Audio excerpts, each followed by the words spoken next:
As you can see, here we have 4 motors, one start switch, and one stop switch. In this lesson, you will learn to write a PLC program that will start one of the motors at each press of the start switch. Meaning, pressing the start switch the first time runs the first motor. Pressing it the second time runs the second motor, and so on. When pressed, the stop button will stop all of the motors at once. The start switch here is a normally open momentary switch, and the stop switch is a normally closed momentary switch. To save time, I've already created a new project in the Schematic Manager and placed the necessary modules on the rack in the hardware.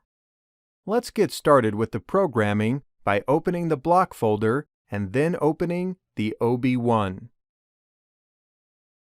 There are 4 motors in this project, so I'll create one network for each motor.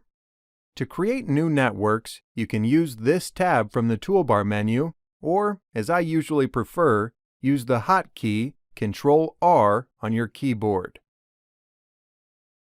After creating the networks, the first thing to do is add an open contact for each of the networks. Assign the address of the start switch to all of these switches.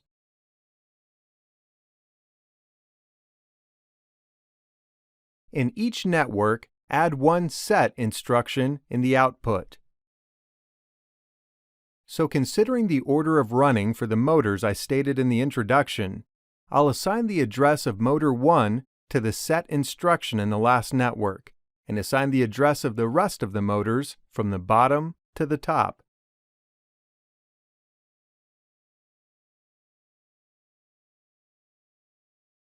The reason for assigning the addresses that way is because we have to consider that the CPU processes programs from top to bottom. The last network has the most priority because it is the last to solve. We want motor 1 to start with the first press, motor 2 with the second press, and so on. So the first motor should have a higher priority for being turned on, and the fourth motor the lowest priority. If I press the start switch now, all motors are going to be turned on at the same time, which is not what we want. To prevent this from happening, I'm going to add an open contact here in the third network and assign it the address of motor 1. In the second network, I'll add an open contact and give it the address of motor 2, and another open contact in the first network and assign it the address of motor 3. Now let's see how this program functions. When I press the start switch, the signal reaches here in the first network, but since the third motor is not yet turned on, which means this contact is open, it cannot pass from here, so the fourth motor won't run. In the next network, the signal reaches here, but since the second motor is not yet turned on and this contact is open, the signal cannot pass. It's the same situation for the third network, but in the last network, since there is no open contact, the signal reaches the output and turns the first motor on.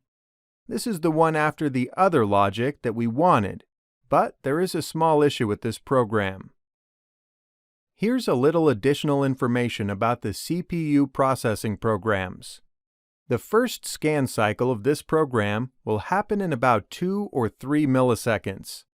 In the next scan cycle, when my hand is still on the start switch, since the first motor is now turned on, the signal can pass here, which will turn on the second motor. In the next scan cycle, when the start switch is still pressed, since the second motor is now turned on, the signal passes from here and turns on the third motor. The same scenario repeats in the next scan cycle, and the fourth motor will be turned on. This means that I'll have all the motors turned on with a single press of the start switch. So, the problem is not yet solved. Let's add a positive edge detector after the start switch for all of the networks, and assign a memory bit address to each of them.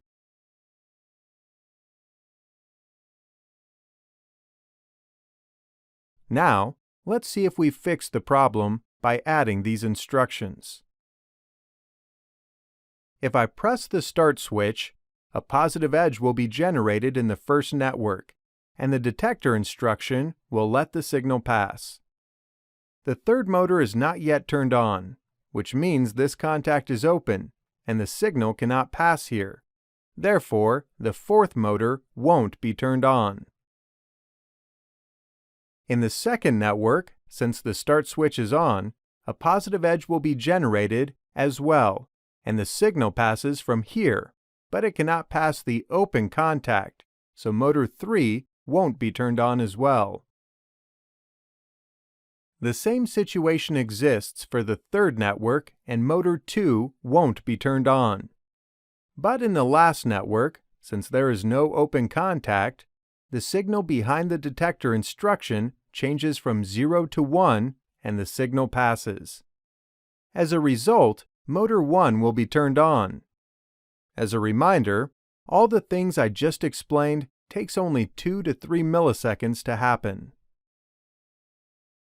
So, just like the previous program, in the first scan cycle of the CPU, only the motor 1 will be turned on. However, the issue started in the second scan.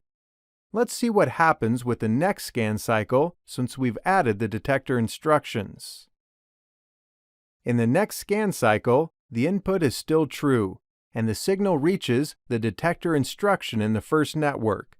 But since there has been no change from false to true, which generates the positive edge for this scan cycle, the detector instruction won't allow the signal to pass, and motor 4 won't be turned on. In the next network, IOO, or the start switch, is still true.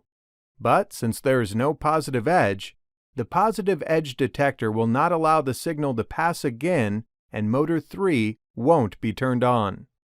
The same happens for the next network and motor 2. In the last network, there is no positive edge, and the signal cannot pass, but motor 1 is still on since I've used the set instruction here. Now, what happens in the next scan cycle? In this scan cycle, since there is no new positive edge generated, the positive edge detector will not allow any signals to pass. All the motors remain turned off except the motor 1. This continues for the next scan cycles, until I release the start switch and press it again. Now let's see what happens in this scenario. Releasing and pressing the switch will generate the positive edge in all networks again. In the first network, the edge is detected, but since this contact is open, motor 4 will not be turned on. In the second network, since this contact is open, motor 3 cannot be turned on.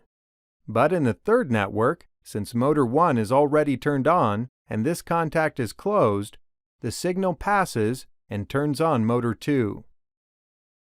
Just as before, while the start switch is still pressed and IOO is true, since there is no positive edge generated in the next scan cycles, the positive edge detector instructions in networks 1 and 2 will not allow the signal to pass until I release the switch and press it again. Pressing the start switch again, motor number 3 will be turned on, and releasing and pressing it again, motor 4 will be turned on. Using the one after the other logic, and also the positive edge detector instructions, has prevented all of the motors being turned on at the same time. For the stop command, I have a normally closed switch here, which should shut down all the motors at the same time when it's pressed. To do this, I'm going to add a new network here. I'll add a close contact for the input with the address of the stop switch. Then I'm going to add 4 reset outputs and assign the addresses of the motors to them.